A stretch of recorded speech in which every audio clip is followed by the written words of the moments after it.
നമസ്കാരം, ഞാൻ doctor Arun B Nair. Jeethu Joseph സംവിധാനം ചെയ്ത ദൃശ്യം 3 എന്ന ചലച്ചിത്രം മെയ് മാസത്തിൽ കേരളത്തിൽ തിയേറ്ററുകളിലെത്തുകയുണ്ടായി. ഈ ദൃശ്യമെന്ന പരമ്പരയിലെ 3ാമത്തെ സിനിമയാണ് എന്ന് നമുക്കെല്ലാം അറിയാം. ആദ്യത്തേത് 2013 ഡിസംബറിൽ എത്തി.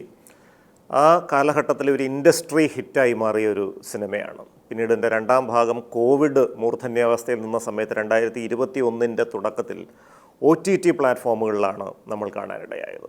3ാമത്തെ ഭാഗം ഇപ്പോൾ വീണ്ടും തിയേറ്ററിൽ കാണാനുള്ളൊരു അവസരം നമുക്ക് ലഭിക്കുകയും ചെയ്തു.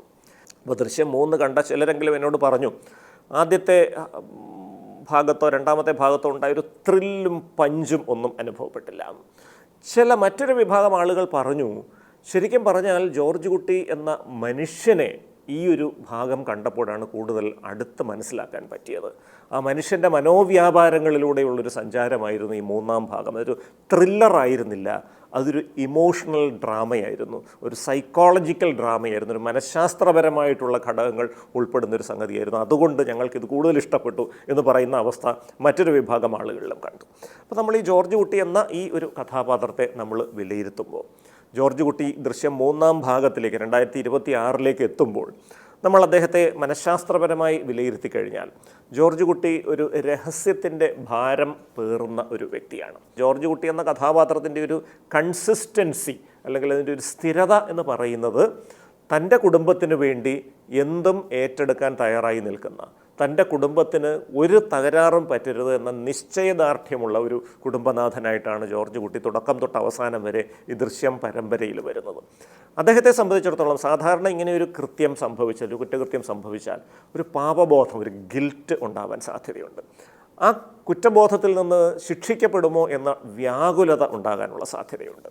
സുഹൃത്തുക്കളില്ലാത്ത ഒരു ഒറ്റപ്പെടലിലേക്ക് ഈ ജോർജ് കുട്ടി എത്തിച്ചേരുകയാണ്. അത് ശരിക്കും പറഞ്ഞാൽ ലോൺലിനെസ് അല്ലെങ്കിൽ ഏകാന്തത എന്ന് പറഞ്ഞൊരു അവസ്ഥയല്ല, മറിച്ച് എലോൺനെസ് അല്ലെങ്കിൽ ഒറ്റപ്പെടൽ എന്ന് പറഞ്ഞൊരു അവസ്ഥയാണ്. എന്താണ് ഇത് രണ്ടും തമ്മിലുള്ള വ്യത്യാസം? ലോൺലിനെസ് എന്ന് പറയുമ്പോൾ ചുറ്റുമുള്ള ആളുകൾ നമ്മളെ അങ്ങ് ഒഴിവാക്കുകയാണ് എന്തോ കാരണം കൊണ്ട്. ഇപ്പോൾ ജോർജ് കുട്ടി ഒരു കുറ്റം ചെയ്ത ആളാണ്, കൊലപാതകം ചെയ്ത ആളാണെന്ന് ബോധ്യപ്പെട്ട് സമൂഹം അദ്ദേഹത്തെ ഒഴിവാക്കുകയാണെങ്കിൽ അത് ലോൺലിനെസ് ആണെന്ന് പറയാം. ഇവിടെ അങ്ങനെ സംഭവിക്കുന്നില്ല, ചുറ്റും നിൽക്കാൻ ധാരാളം ആളുകളുണ്ട്. പക്ഷേ താൻ മറ്റുള്ളവരിൽ നിന്ന് അകന്നു പോകുന്നതാണ് നല്ലതെന്ന് ജോർജ് കുട്ടി സ്വയം തീരുമാനിക്കുകയാണ്. സ്വയം ക്ഷണിച്ചു വരുത്തുന്ന ഒരു അവസ്ഥയാണത്. അതാണ് എലോൺനെസ് അല്ലെങ്കിൽ ഒറ്റപ്പെടൽ. ഈ എലോൺനെസ് എന്ന് പറയുന്ന അവസ്ഥ, ഈ ഒറ്റപ്പെടൽ ശ്വാസം മുട്ടിക്കുന്നൊരവസ്ഥയാണ്. ഒരു ഘട്ടം കഴിയുമ്പോൾ തീർച്ചയായിട്ടും അത് മാനസിക സമ്മർദ്ദമുണ്ടാക്കും. പ്രത്യേകിച്ച് ജോർജ് കുട്ടി ഒരു മധ്യവയസ്കനായ വ്യക്തി ആയതുകൊണ്ട് ഈ രഹസ്യം പുറത്ത് പറയാതിരിക്കുമ്പോൾ അത് ശാരീരിക ലക്ഷണങ്ങളായിട്ടൊക്കെ പ്രതിഫലിക്കാനുള്ള സാധ്യതകൾ ഉണ്ട്. അപ്പോൾ ജോർജ് കുട്ടി ഒരു യഥാർത്ഥ വ്യക്തിയാണ്, ജീവിച്ചിരിക്കുന്നൊരു വ്യക്തിയാണെങ്കിൽ ഈ രഹസ്യം പുറത്തു പറയാതെ ഇരിക്കുമ്പോൾ സ്വാഭാവികമായിട്ട് അദ്ദേഹത്തിൻ്റെ ഉറക്കത്തിന് തടസ്സം വരാം. പ്രത്യേകിച്ച് ഈ സിനിമയിൽ കാണിക്കുന്ന പോലെയുള്ള ജീവിത സംഭവങ്ങളൊക്കെ ഉണ്ടായാൽ അത് അദ്ദേഹത്തിൻ്റെ ഉറക്കത്തെ തടസ്സപ്പെടുത്താം. അത് അദ്ദേഹത്തിൻ്റെ രക്തസമ്മർദ്ദം കൂടാനും രക്തത്തിലെ ഗ്ലൂക്കോസ് കൂടാനും ഹൃദയത്തിൻ്റെ ആരോഗ്യം അടക്കമുള്ളവയെ ദോഷകരമായി ബാധിക്കാനും സാധ്യതയുണ്ട്. പലപ്പോഴും ഒരു ഘട്ടം കഴിയുമ്പോൾ തീവ്രമായൊരു ഉത്കണ്ഠാ രോഗങ്ങളിലേക്ക്, ഒരു ആങ്സൈറ്റി ഡിസോർഡേഴ്സിലേക്ക് ഇവർ വീണു പോകുന്നതായിട്ട് കാണുന്നുണ്ട്. ഈ ആങ്സൈറ്റി ഡിസോർഡേഴ്സിൻ്റെ വളരെ പ്രധാനപ്പെട്ട ഒരു അവസ്ഥ ജനറലൈസ്ഡ് ആങ്സൈറ്റി ഡിസോർഡർ അല്ലെങ്കിൽ പൊതുവായ ഉത്കണ്ഠാ രോഗം എന്ന് പറയും. അതായത് സദാസമയവും എന്തോ വരുന്നു എന്ന ആശങ്ക മനസ്സിലുണ്ടാകും. അതിൻ്റെ ഭാഗമായിട്ട് ശരീരം മൊത്തം വലിഞ്ഞു മുറുകി, തലയൊക്കെ വലിഞ്ഞു മുറുകി, ഹൃദയമിടിപ്പ് സദാസമയം, ഒരു ശബ്ദം കേട്ടാൽ പോലും പെട്ടെന്ന് ഭയപ്പെട്ടു പോകുന്ന, ഭയവിഹ്വലനായി പോകുന്നൊരു മനോനിലയിലേക്ക് ജോർജ് കുട്ടി പോകാനുള്ളൊരു സാധ്യതയുണ്ട്. കാണുന്ന ഏത് കാഴ്ചയും കേൾക്കുന്ന ഏത് ശബ്ദവും, വഴിയിലൂടെ പോകുന്ന ഒരു വണ്ടിയുടെ ശബ്ദം പോലീസ് വണ്ടിയുടെ ശബ്ദമാണോ, ഒരു വ്യക്തി തന്നെ നോക്കി ചിരിക്കുമ്പോൾ അർത്ഥം വെച്ചുള്ളൊരു ചിരിയാണോ, ആരെങ്കിലും ഒരു വഴക്കിന് വരുമ്പോൾ ഈ വഴക്ക് രമ്യമായി പരിഹരിച്ചില്ലെങ്കിൽ ഇയാൾ പോയി പഴയ കേസുകൾ കുത്തിപ്പൊക്കുമ്പോൾ ഇങ്ങനെയുള്ള വ്യാകുലതകൾ സദാസമയം മനസ്സിനെ മഥിക്കുമ്പോഴാണ് അതൊരു ജനറലൈസ്ഡ് ആങ്സൈറ്റി ഡിസോർഡർ എന്ന് പറയുന്നൊരവസ്ഥയിലേക്ക് മാറുന്നത്. ഈ ജനറലൈസ്ഡ് ആങ്സൈറ്റി ഡിസോർഡർ ഉള്ള ആളുകളെല്ലാം ഒരു കസേരയുടെ എഡ്ജിലിങ്ങനെ ഇരിക്കുന്ന ഒരു അവസ്ഥയാണ്. ഒരു ചെറിയ സൗണ്ട് കേട്ടാൽ പോലും ഞെട്ടുന്ന ഒരു അവസ്ഥയിലേക്ക് കാര്യങ്ങൾ എത്തിച്ചേരുകയാണ്. ഇത് ഒരുപാട് കാലം ഈ ഉത്കണ്ഠ അവസ്ഥകൾ പഴകിപ്പോയാൽ പിന്നീട് മനസ്സൊരു നിസ്സഹായ അവസ്ഥയിലേക്ക് പോകും. വിഷാദം, ഡിപ്രഷൻ എന്ന് പറയുന്നൊരവസ്ഥയിലേക്ക് എത്തിച്ചേരാൻ സാധ്യതയുണ്ട്. ആ ഡിപ്രഷൻ്റെ അവസ്ഥയിലേക്ക് എത്തിച്ചേരുമ്പോൾ ഒന്നും ചെയ്തിട്ട് കാര്യമില്ല, ജീവിതമേ വ്യർത്ഥമാണ്, എങ്ങനെയൊക്കെ മുന്നോട്ട് പോയാലും പരാജയങ്ങളായിരിക്കും, ദുരന്തങ്ങളായിരിക്കും ഫലം എന്നൊരു ചിന്താഗതിയിലേക്ക് മനസ്സ് പോകും. ഇപ്പോൾ ജോർജ് കുട്ടി ഈ ജോർജ് കുട്ടിയുടെ മകൾ, ഇവർ രണ്ടുപേരും മാനസികമായ ബുദ്ധിമുട്ടുകളിലൂടെ കടന്നു പോകുമ്പോൾ മാനസിക ബുദ്ധിമുട്ടുകളിലൂടെ കടന്നുപോയ മൂന്നാമത്തെ പ്രധാനപ്പെട്ട വ്യക്തിയാണ് ആ മരിച്ചുപോയ കുട്ടിയുടെ അമ്മയായ ആ പോലീസ് ഉദ്യോഗസ്ഥ, സ്വയം വിരമിച്ച പോലീസ് ഉദ്യോഗസ്ഥ. അവർ തീവ്രമായ വിഷാദത്തിലൂടെ കടന്നു പോകുന്നതായിട്ടാണ് കാണുന്നത്, സ്വാഭാവികമായും. കാരണം ഒരു മനുഷ്യൻ്റെ ജീവിതത്തിൽ കടന്നു വരാവുന്ന ഏറ്റവും വലിയ സങ്കടമാണ് അവർ ജീവിച്ചിരിക്കുമ്പോൾ അവരുടെ മക്കൾ മരിച്ചു പോകുന്നത്. അത് പരിധികളില്ലാത്തൊരു സങ്കടമാണ്, പരിഹാരമില്ലാത്ത സങ്കടമാണ്.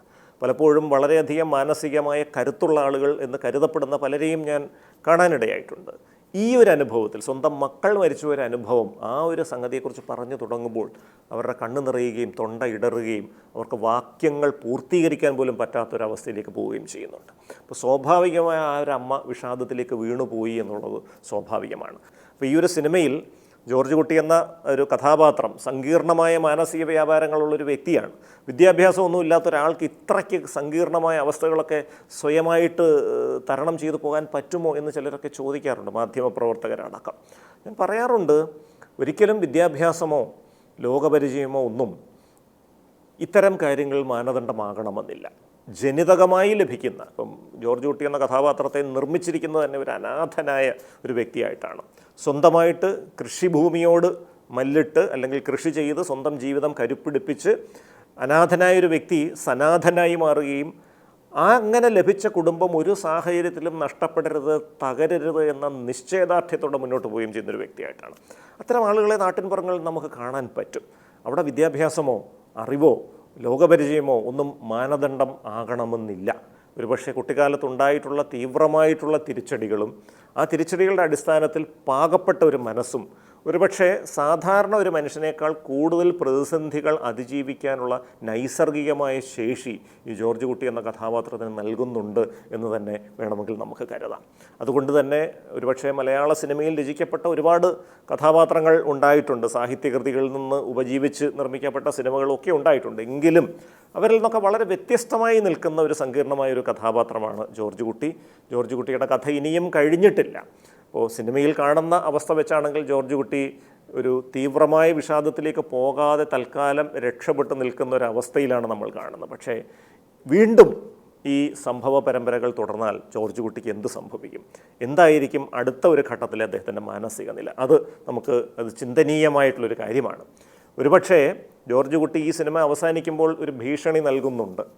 എൻ്റെ മകളെ എന്തെങ്കിലും തരത്തിൽ ദ്രോഹിക്കാൻ ശ്രമിച്ചാൽ കൊന്നുകളയും എന്നൊരു ഭീഷണി മറ്റൊരു കഥാപാത്രത്തിന് നൽകിക്കൊണ്ടാണ് ജോർജ് കുട്ടി സ്വയം കീഴടങ്ങുന്നത്. അപ്പോൾ അവിടെ മറ്റൊരു സാധ്യത, ഒരു പരിധിക്കപ്പുറത്തേക്ക് ഈ സമ്മർദ്ദം വരുമ്പോൾ ഒരു അക്രമ സ്വഭാവത്തിലേക്ക് ഒരു മനുഷ്യനെത്താനുള്ള ഒരു സാധ്യത അത് തീർച്ചയായിട്ടും തള്ളിക്കളയാൻ പറ്റില്ല. പ്രത്യേകിച്ചും വിഷാദം പോലെ അല്ലെങ്കിൽ അമിത ഉത്കണ്ഠ പോലത്തെ ഒരു അവസ്ഥ വന്ന ഒരുപാട് തിരിച്ചടികൾ നേരിട്ട ഒരു വ്യക്തിയെ സംബന്ധിച്ചിടത്തോളം, പ്രത്യേകിച്ചും അയാൾ ചെയ്യുന്ന കാര്യങ്ങളൊക്കെ ശരിയാണ് എന്ന ബോധ്യം കൂടെ ഉള്ളൊരു പശ്ചാത്തലത്തിൽ ഒരുപക്ഷെ ഒരു അക്രമത്തിലേക്ക് പോകാനും അല്ലെങ്കിൽ ബുദ്ധിപരമായ തന്ത്രങ്ങൾ ഉപയോഗിച്ച് തന്നെ മറുവശത്തുള്ള ആളുകളെ ഇല്ലായ്മ ചെയ്യാനും ആ പ്രതിസന്ധികളെ എന്നേക്കുമായി തീർക്കാനുമുള്ള ആലോചനയിലേക്ക്, ചിന്തയിലേക്ക് ജോർജ് കുട്ടി പോകാനുള്ള സാധ്യതകൾ തള്ളിക്കളയാനായിട്ട് പറ്റില്ല. പക്ഷേ 13 കൊല്ലം മുമ്പുള്ള ലോകമല്ല ഇന്ന്, ഡിജിറ്റലൈസ്ഡ് ലോകമാണ്. ഓരോ കുറ്റകൃത്യത്തിൻ്റെയും ഓരോ കൃത്യത്തിൻ്റെയും ഡിജിറ്റലൈസ്ഡ് ഫുട് പ്രിൻറ്റ്സ് ബാക്കി നിൽക്കുന്നൊരു ലോകമാണ്. ഈ ഡിജിറ്റൽ ലോകത്തിൽ എങ്ങനെയായിരിക്കും ജോർജ് കുട്ടി താൻ ചെയ്ത ഈ കൃത്യത്തിൻ്റെ പ്രത്യാഘാതങ്ങളെ അതിജീവിക്കുക എന്നുള്ളതായിരിക്കാം ദൃശ്യമെന്ന സിനിമ തുടർന്ന് പ്രേക്ഷകരുടെ മുൻപിൽ തുറന്നു വയ്ക്കുന്ന ഉത്കണ്ഠകളും ആശങ്കകളും. നന്ദി, നമസ്കാരം.